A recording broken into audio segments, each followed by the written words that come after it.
9th was in a nightclub under my dad's hotel. I went to CNA and I had a 60s short mini dress for it, and there were cockroaches in the loo and everybody was running around screaming, "The Beatles, the Beatles!" And of course it was a time when the Beatles were around. I had an amazing cake, and the words of my godmother at the end of it were, if that was the 9th, roll on the 10th. And the 10th was top that. It was even better. But the 9th birthday, I think, was the big standout one for me. My parents were running a hotel just off of the King's Road. And it was a time when the King's Road was taking off and it was all getting very trendy, and you didn't have the disco movement, but you had clubs. But they had little tiny booths where a DJ sat and a little square dance floor, and everybody sat in very neat tables and chairs and very 60s and very short skirts and Audrey Hepburn hair and that kind of thing. And I just felt so grown up being allowed to have. It was a Sunday afternoon, which changes it a bit, between 1 and 3 before the club opened in the evening. But I just felt so grown up and had all my friends there, and this dress was just like, I was really it. I lived near the King's Road, I did this, I had that, and I had all my friends from school and my family around. It was friends and family, it wasn't only kids. My mother, my godmother, and a couple of aunts and uncles, and it was just, it just felt like we were film star lifestyle. You know, we were it. We were where it should be. Yeah, it was wonderful. But, and the Beatles did cause a stir, because I had the Beatles. Admittedly, they were cockroaches, but I had them at my party. So. That was it.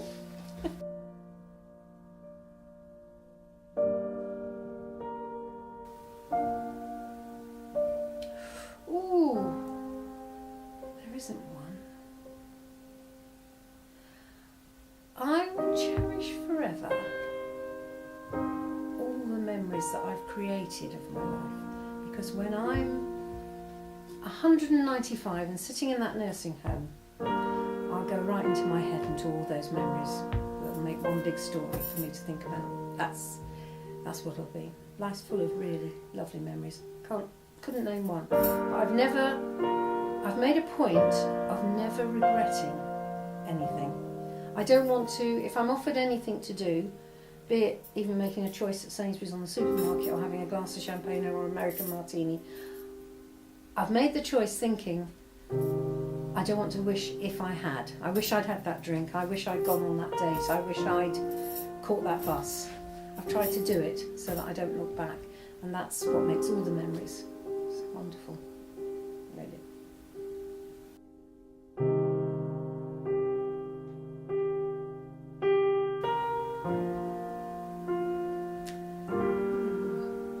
Yeah, I've got that. I've got the perfect one, actually. It was the day I decided that I was going to take my daughter, my dog, and leave my husband. And the day we walked out, it changed everything, and I took control. And it was the hardest decision I've ever had to make in my life, and the best decision, because again, I didn't want to wake up in 10 years' time, 20 years' time and feel, why didn't we go then? Why didn't we move? So it was a very hard decision, walking out on somebody with their baby, 18 months old, and I made sure I had the dog, and I took my teddy bear and the baby's bear, and we went, and it was organised. It wasn't as flippant as that, but a lot of thought.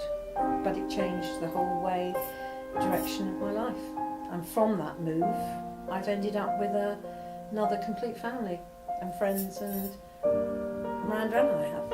Completely different, and our lives wouldn't have been so good. But again, it was a decision. If I'd have stayed, I wouldn't have regretted it either, because I did what I needed to do. The moment I made the decision, and not the moment I left, was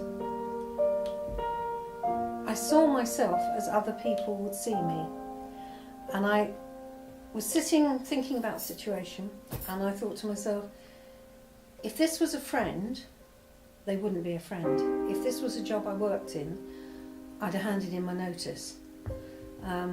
But because I'm married and we have a child, I'm putting up with it.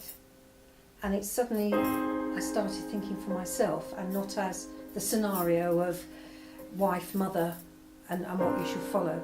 So it was following the path of the heart, following my path. And at that point I thought, just because I have a piece of paper, I'm accepting behaviour that's not acceptable, and it will affect my life, my baby's life, my dog's life in the future. All of us were suffering, and so was my ex-husband, and that's why I thought I've got to go. And that gave me the momentum to do it, and that was the thought I took with me. And since then I've always taken that. And I'm harder. I don't trust people, and I wait for them to fail rather than believe them and then I'm shocked by it. I don't trust them, and then I'm shocked when I can. And I don't think I ever fully. But that's part of independence, that's part of me being me, so it's made me stronger. Thank you, sir. I can see it. Bye.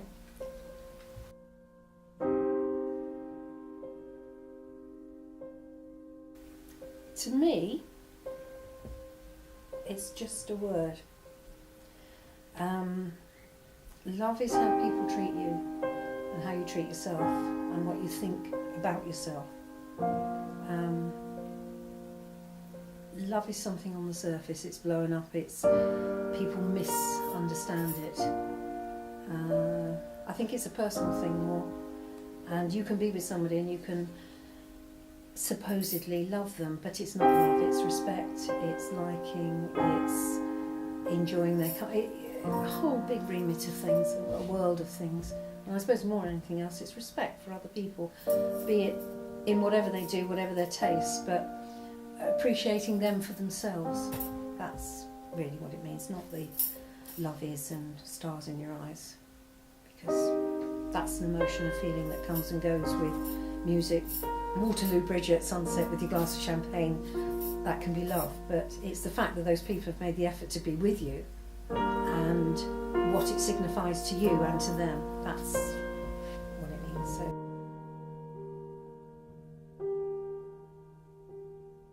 yes, once. But then we use the word and we throw it away. This was again respect for somebody, and it was an attraction that was there, but it was also somebody that was part of my life for a long, long time, and we had a lot of history as well. And the love side actually didn't work.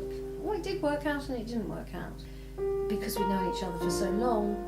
He was part of my life and I was part of his, because we met at a time when he was going through quite a traumatic life, and not dramatically traumatic, but we were at college together. He was finding himself and I was finding myself, so our lives went along parallel paths for quite a while, so we had a lot of history, and that made us have this bond that I think was always there, but it developed and changed over the years.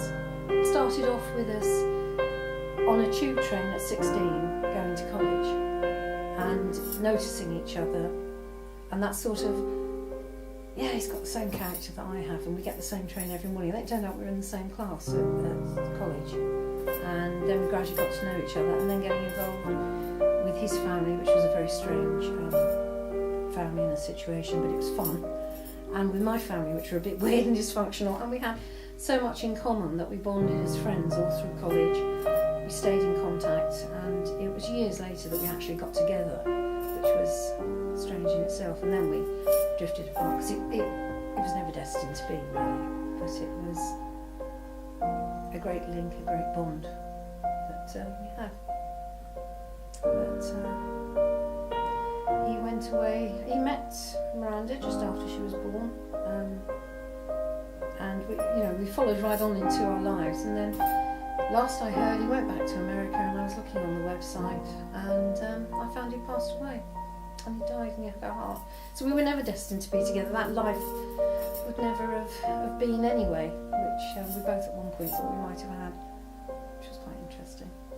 So that's what I mean, love isn't this buy stupid cards on the 14th. It's friendship, loyalty. It's people you don't see for 10 years, bump into again, and you're instantly there and you've never been away from them.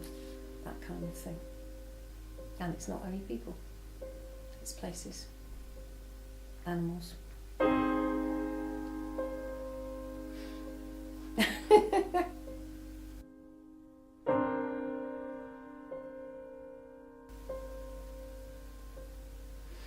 again, it's a word. Now this has made me think. Maybe it's me and words that are very boxed in.